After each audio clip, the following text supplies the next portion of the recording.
Meu nome é Gustavo, eu sou médico oncologista e eu tenho a incumbência hoje de dirigir uma rede nacional muito grande de oncologia. Mas eu não me limito a isso. Eu sou muito definido por ser esposo da Juliana há 20 anos, pai da Elizabeth e do Lucas, filho do Dr. Aécio e irmão da Beatriz. E sem querer me gabar, também sou paraibano e flamenguista. São duas insígnias que eu carrego. Ganhei mais, estou indo bem, estou indo bem. Ganhando mais 30 segundos, né? Tinha um programa para fazer isso. E eu vim aqui para falar para vocês de duas coisas. Uma de propósito, então de como buscar os propósitos na vida, como seguir o seu propósito, e outra, especificamente, sobre o meu propósito. E como que eu persigo isso? Então, acho que essa é ainda definindo o propósito, é importante dizer, e acho que o único número que eu vou falar nessa apresentação, é que 500 mil brasileiros aproximadamente por ano desenvolvem câncer. Se a gente tiver uma mortalidade de 20%, são 100 mil óbitos por ano. Isso em 5 anos significa que 500 mil pessoas vão morrer de câncer. Isso é mais ou menos uma pandemia a cada 5, 6, 7 anos. São números muito impactantes e precisa da ação de todos nós. Vou interromper um pouco aqui a minha fala de João Pessoa e vou transportar vocês um pouquinho para um processo de tomada de decisão que eu sempre usei na minha vida, mas que foi muito bem ilustrado para mim. É um centro de câncer referência mundial, talvez a maior referência mundial em oncologia, especialmente na minha área. Eu estava numa sala do Instituto de Pesquisa, discutindo 2 pesquisas que eu tinha feito com 2 pessoas muito especiais para mim, Luiz Dias e André Sesek. O Luiz é o chefe da oncologia do Memorial, é advisor para o presidente dos Estados Unidos em câncer, e a Andrea é uma médica que acabou de transformar o tratamento de câncer de reto e foi minha mentora nos Estados Unidos. E eu tinha 2 trabalhos. E num, tinham 700 pacientes com câncer coloretal jovens, na qual nós fizemos a mais profunda análise desse grupo de pacientes já feita. Está publicado, o Journal do NCI, hoje é um trabalho de uma certa referência. E no outro, a gente tinha 50 pacientes com um tipo especial de câncer de reto, que a gente tinha tratado de uma maneira regular. E eu detalhei muito os 700, porque eu achava que tinha muita coisa para falar daquilo. E o Luiz, entediado, olhou aquilo e falou, Gustavo, para de olhar esses 700 pacientes. Mas por que, Luiz? Cara, você já olhou todo o detalhe, você não conseguiu encontrar muita diferença. A diferença que tem é essa. Agora, já naquele grupo de 50, tem 10 pacientes que evoluíram muito bem com um tipo específico de tratamento, que era imunoterapia na época, e daqui a gente vai tirar um grande paper e vamos fazer um estudo que vai mudar o tratamento dessa doença. Ele falou isso e depois falou assim, olha, a gente só precisa de um elefante e de uma formiga para saber que um elefante é um elefante e uma formiga é uma formiga. Então, busque as grandes diferenças na vida. Eu pensei, fiquei reflexivo com aquilo e olhei e falei, cara, talvez tenha sido isso que eu fiz ou busquei fazer durante toda a minha vida sem essa estruturação mental. Então, eu, como vocês sabem, tenho orgulho, voltando para cá, de ser paraibano, de ser conterrâneo de boa parte de vocês. A minha família, o meu pai é médico, mas o meu bisavô vivia uma vida instável de uma pequena propriedade rural no interior da Paraíba, em Iraúna. Tomara que vocês saibam onde é, merece que vocês saibam. Tem muito médico e padre que saiu de lá. Vocês já certamente foram atendidos ou abençoados por alguém que saiu desse lugar. Tomara que os dois. Então, o meu pai tinha ali uma visão recente de transformação de vida estável. E aí, quando você olha lá a pirâmide de Maslow, não sei se todo mundo conhece, vale a pena conhecer, talvez valesse a pena ter tido no slide, é uma pirâmide que define em camadas as nossas prioridades na vida. E a parte básica dela diz respeito à alimentação, moradia, acesso a saneamento, ou seja, o mínimo da segurança. Isso eu venci quando eu entrei na faculdade de medicina, era isso que eu buscava. Falei, não, eu preciso. Agora, não vou passar dificuldade mais na vida, ter uma profissão que me posiciona na vida no Brasil de uma maneira segura e confortável. Eu preciso buscar um propósito, eu preciso buscar alguma coisa que ocupe os meus próximos, se Deus quiser, na época com 18, 50 anos, 60 anos de vida profissional. Enquanto eu estava pensando nisso, o propósito veio até mim. Então, como já foi falado, quando eu era estudante do segundo, terceiro ano de medicina, minha mãe foi, digamos assim, atingida, aquilo é um atropelamento da forma que veio, por um tumor de ovário, de alta agressividade, e depois de uma briga dura, mas com muita dignidade, ela partiu ali 1 ano e meio depois. E aquilo me transformou muito. Primeiro que o sofrimento amadurece a gente, né? É duro falar isso, mas é uma grande verdade. Quem não sofre não evolui, pelo menos o tipo de pessoa que eu sou. Então isso me fez me fez olhar e dizer, não, olha, essa é a doença que vai matar mais pessoas daqui 20 anos, vai passar as doenças cardiovasculares. Eu preciso fazer alguma coisa por isso, eu preciso ser parte disso. Não é que eu queira solucionar nada sozinho, mas eu preciso me juntar a pessoas que têm esse mesmo propósito e tentar brigar contra isso no Brasil e onde for. Eu fui buscar, e a gente não tinha na época maneira de se formar em oncologia, nem em João Pessoa, nem nas cidades próximas.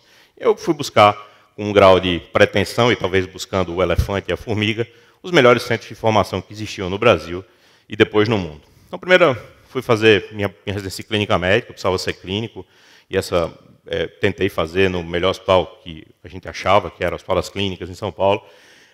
O pessoal falava que não ia dar, porque o pessoal do Nordeste não entra, porque depois que ia ser maltratado, e tudo mentira, né? São crenças limitantes, são coisas que contam para a gente. Isso não é feito pelas pessoas de cima, nem pelas pessoas de baixo. São feitas pelas pessoas que estão do seu lado e que te limitam para te segurar. Eu fui muito bem recebido, tive uma carreira de 4 anos dentro do Hospital das Clínicas, primeiro como clínico e depois numa segunda residência, que eu fiz hematologia para poder tratar linfoma, leucemia e fazer transplante de medula óssea, que foi uma paixão e um grande aprendizado e amadurecimento. E depois, quando terminou aquilo, todo mundo falou, não, você vai ficar aí, vai ficar... Eu falei, rapaz, acho que não. Aprendi a ver, mas eu quero tratar tumores sólidos. E para onde você vai? Eu falei, agora que eu já estou aqui, ou eu vou para os Estados Unidos, ou eu vou para algum outro hospital em São Paulo. E aí eu consegui ser aprovado no processo de residência do Sírio-Libanês, e mesma coisa, o hospital é um hospital elitizado, é um hospital de uma comunidade, você não vai ser aceito, as coisas vão ser ruins, tudo mentira. Saí de lá, passei 2 anos, fui residente-chefe, publiquei já os meus primeiros estudos, escrevi capítulos de livro, com respeito e atenção e carinho por todos. E aprendi muito bem a habilidade de ver um paciente depois de outro no consultório. E o propósito da gente se cumpre primeiro na nossa atividade do dia a dia, seja qual for a nossa atividade. Então, assim, a minha atividade de médico, a primeira coisa que eu podia fazer por alguém era atendê-lo de maneira apropriada. Mas depois disso eu falei, eu preciso desenvolver outras habilidades.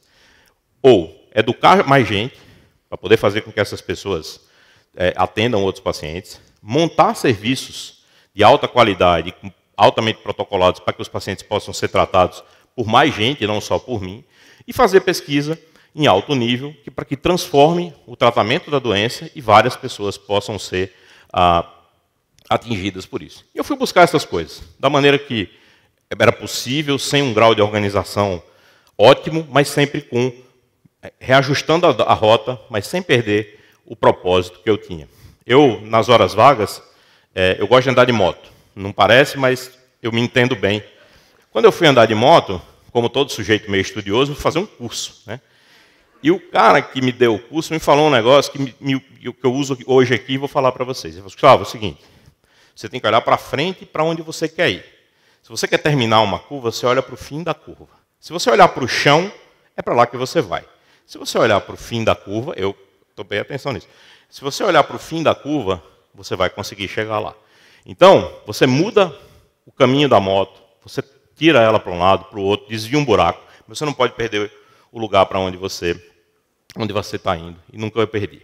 Terminada a minha residência no Sírio-Libanês, eu tinha 2 maneiras, então, que eu estava buscando ali. A primeira, eu queria ir para os Estados Unidos fazer pesquisa, e mais a minha esposa, naquele momento, falou, não quero morar nos Estados Unidos, se você for agora, você não volta mais. Eu digo, não, eu volto, e ainda mais, é mais perto de uma pessoa, porque era o Texas, em cima ali, vou me sentir mais em casa, né? São Paulo, isso era uma pretensão, era uma pretensão subliminar, eu não tinha coragem de falar isso, só no banheiro, para mim, ali, eu olhava, mas existia.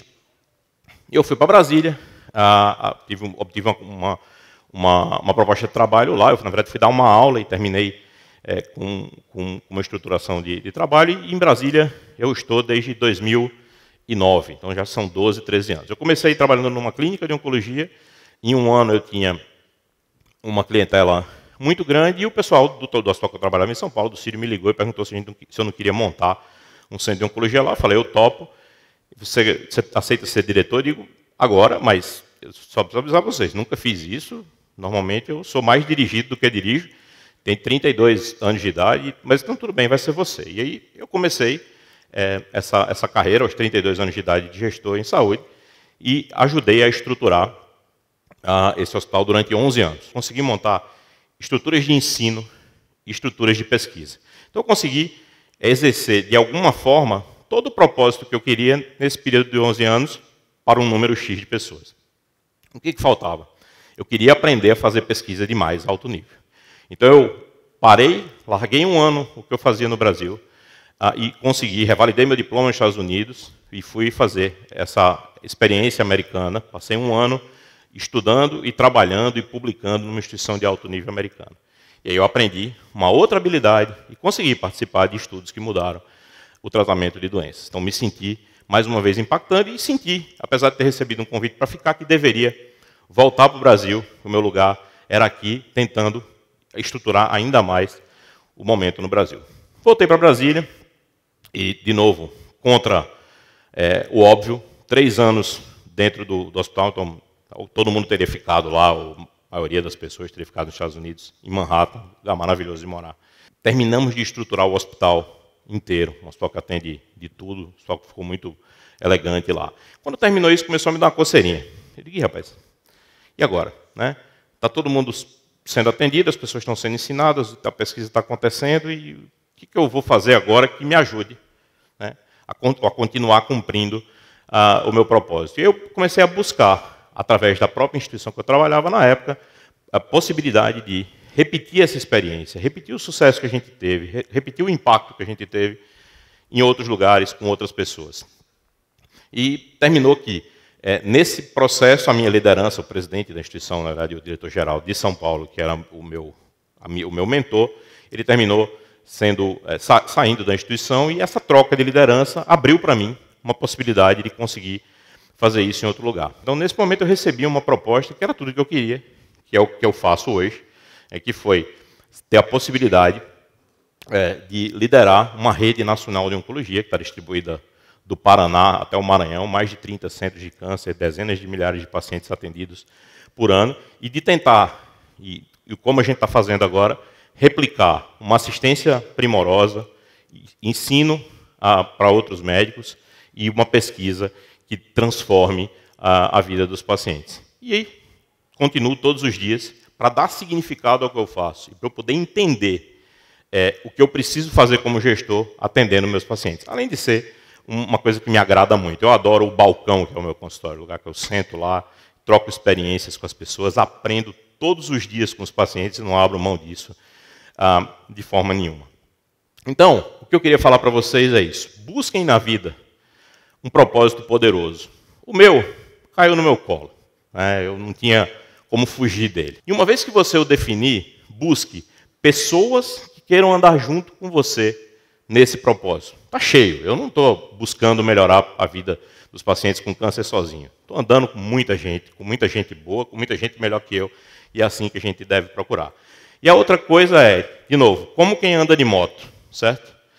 Ande pela pista, com todo cuidado, não vá muito devagar, porque você perde o equilíbrio, não vá muito rápido, senão você se arrebenta, mas olhe para o futuro, olhe para depois da curva, para o lugar onde você quer chegar e não abaixe a cabeça, senão você vai para o chão.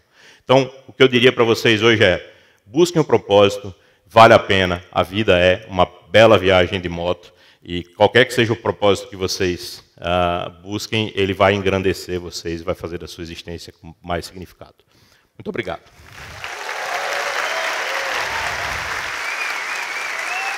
Okay.